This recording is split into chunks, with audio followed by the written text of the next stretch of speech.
Tidak ada yang namanya misteri, yang ada adalah tanda-tanda yang kita semua coba untuk mengerti. Saya tertarik membuat konten ini karena ini pertanyaan yang banyak masuk ke DM saya. Akankah Lesti dan Rizky Bilar rujuk kembali? Dan saya mencoba untuk mencari tahu akankah atau sudahkah ada orang yang membuat konten serupa.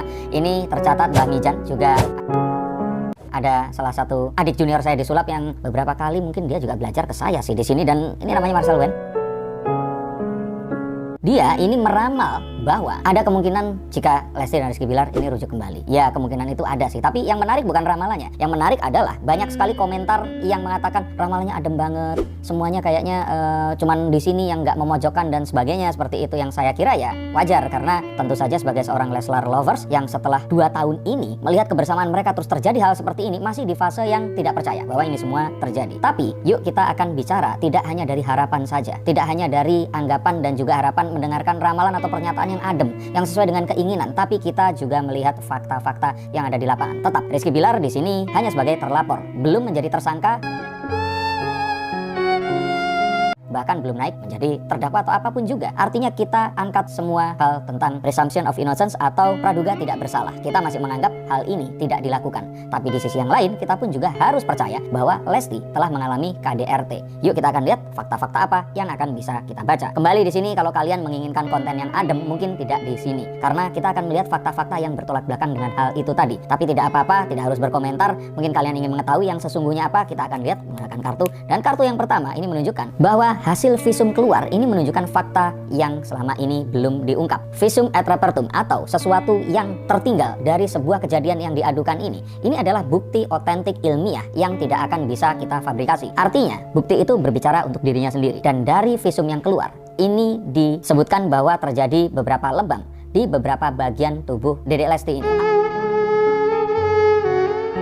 Artinya tidak hanya satu bagian saja, tapi ada beberapa bagian. Disebutkan juga lebamnya karena benturan benda tumpul. Tetap kemungkinan terjatuh, terpleset, tapi kalau terpleset terus yang terluka ini ada banyak. Apakah dia terpleset di tempat yang ada barang-barang yang menonjol seperti itu, atau jatuhnya berulang kali, atau di tangga mungkin, kita belum tahu. Dan untuk itu perlu dilakukan penyidikan dan penyelidikan. Tapi hasil visum tentu saja tidak bisa direkayasa. Dan kenyataan bahwa dia ini lebam-lebam, ini adalah fakta yang harus kita terima. Nah, berangkat dari sini saja, jika kalian menikah, terus kemudian bertengkar, berakhir dengan lebam-lebam, apakah kalian masih akan tetap ingin mempertahankan pernikahan kalian? Tidak usah dijawab sekarang, yang mau tulis komentar di bawah silahkan, atau mungkin mau curhat karena selama ini sempat mengalami hal yang serupa tapi belum berani mengadukannya. Yang berikutnya adalah fakta, di mana pengacara dari Rizky Bilar ini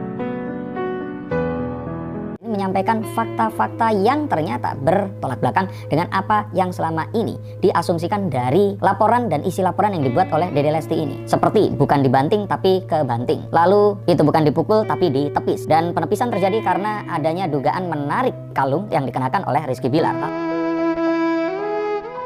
Hal-hal seperti ini tentu saja tidak akan kita tuduhkan sebelum polisi melakukan penyidikannya. Tetapi dari sini, ini artinya berbeda, dan juga seandainya informasi ini disusun, mereka ingin menyampaikan satu kesimpulan yang seakan-akan atau saya duga, dan ini sempat diucapkan bahwa ini adalah sesuatu hal yang kecil tapi dibesar-besarkan. Benarkah hal itu terjadi dengan seperti itu tadi? Dan fakta yang menunjukkan bahwa pengacara dari Lesti Kejora memilih untuk diam, tidak mengatakan apapun, menahan diri, dan menyerahkan semua proses kepada penyidikan dari kepolisian. Tidak ada sanggahan, tidak ada tambahan hal yang baru, dan artinya kita masih harus menunggu seminggu lagi sampai Rizky Bilar nanti akan mau datang ke kepolisian. Permasalahannya, apa yang akan terjadi selama rentang waktu itu tadi? Kita ketahui bahwa Dedek Lesti ini akhirnya pergi umroh,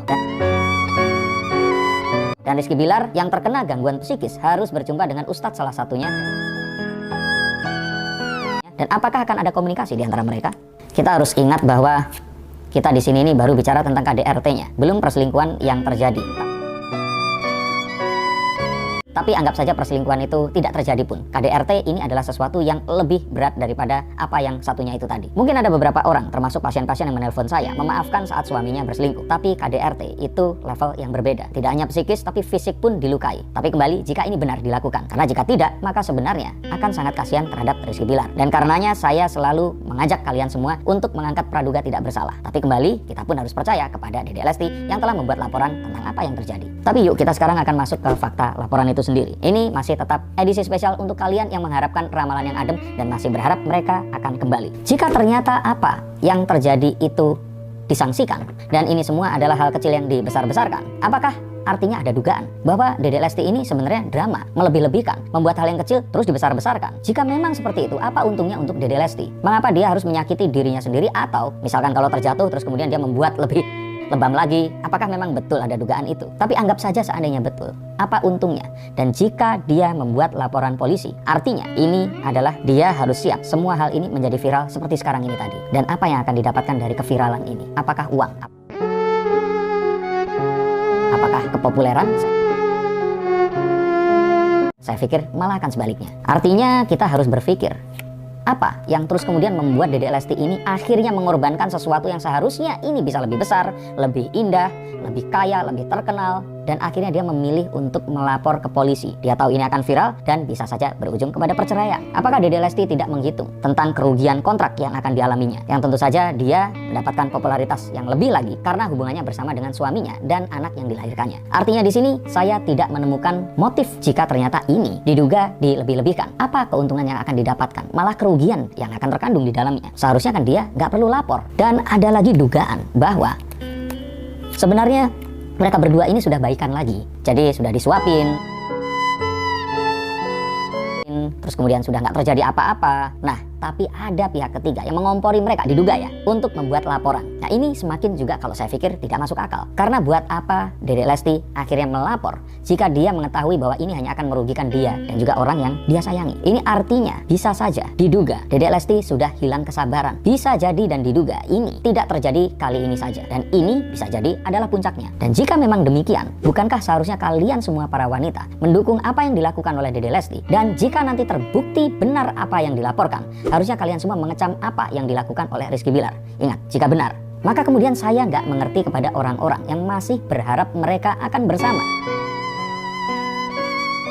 Jika ini benar terjadi, apa alasan mereka harus bersama? Sebagai sesama wanita, akankah kalian seegois itu demi melihat idola yang kalian sukai ini bersama? Salah satunya harus menahan beban dan menderita karena dugaan KDRT yang saat ini sedang diselidiki. Betulkah kalian setega itu? Ada yang mengatakan hanya Allah yang mengetahui kejadian saat itu. Ada yang mengatakan lagi demi Baby L semoga mereka ini tetap bersama. Ada yang mengatakan bahwa ini hanya sentilan dari Allah dan semoga nanti akan dibukakan jalan dan mereka akan kembali bersama lagi. Apakah kalian meragukan apa yang dilaporkan oleh Dedek Lesti? Bahkan jika kalian mengetahui bahwa perceraian adalah hal yang halal yang paling tidak disukai oleh Allah, maka saya mendengar bahwa Habib Jafar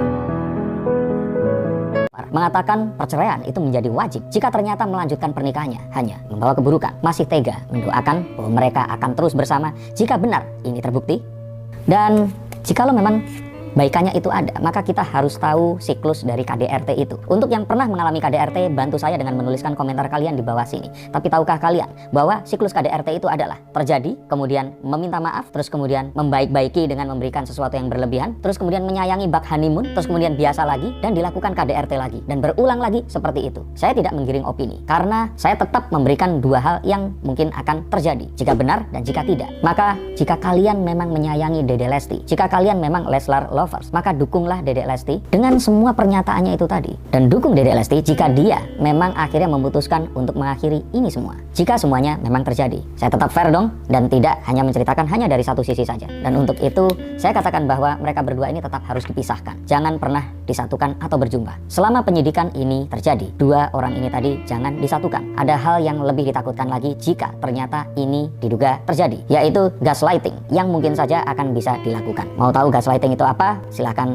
googling, ada di bawah sini. Atau kalian cermati konten saya, silahkan googling, ada di bawah sini. Atau kalian cermati konten saya setelah konten yang ini. Mengapa seperti itu? Karena untuk orang-orang yang di KDRT oleh pasangannya, mereka akan kebingungan terhadap perasaannya sendiri. Hal yang menyakitkan, tapi malah dilakukan oleh orang yang paling dicintai. Hal yang paling menyedihkan, malah dilakukan oleh seseorang yang seharusnya melindungi. Tidak hanya fisik, psikis pun akan kena di sini. Bahkan kalau menurut saya, bisa jadi ada gangguan jiwa yang akan muncul dari kejadian ini. Maka memisahkan mereka adalah strategi yang terbaik, agar keputusannya tidak saling dipengaruhi oleh satu dan yang lainnya. Kalaupun ternyata ingin damai, sebaiknya diselesaikan dulu penyidikannya. Dan jika memang terbukti tidak terjadi, maka proses damai bisa dilakukan. Sebelum itu, marilah kita tunggu pihak kepolisian melakukan investigasinya. Dan kita jangan juga memperkeruh suasana dengan menjelek-jelekan salah satu pihak, menggali-gali kesalahannya, berlebihan mendukung Dedek Lesti juga itu salah. Kita tempatkan semua pada porsinya, lakukan pada porsinya, sehingga kita akan mendapatkan kebenaran yang sesungguhnya. Mengapa saya mengangkat cerita ini dan mengapa saya mengulas tanpa henti adalah karena inspirasi dari Lesti Kejora ini. Jika memang ini terjadi, saya bayangkan akan banyak sekali kasus KDRT yang akan terbuka dan terungkap. Karena saya yakin ini akan membuka kotak Pandora yang selama ini tertutup dan menginspirasi banyak wanita untuk berani mempertahankan harga dirinya.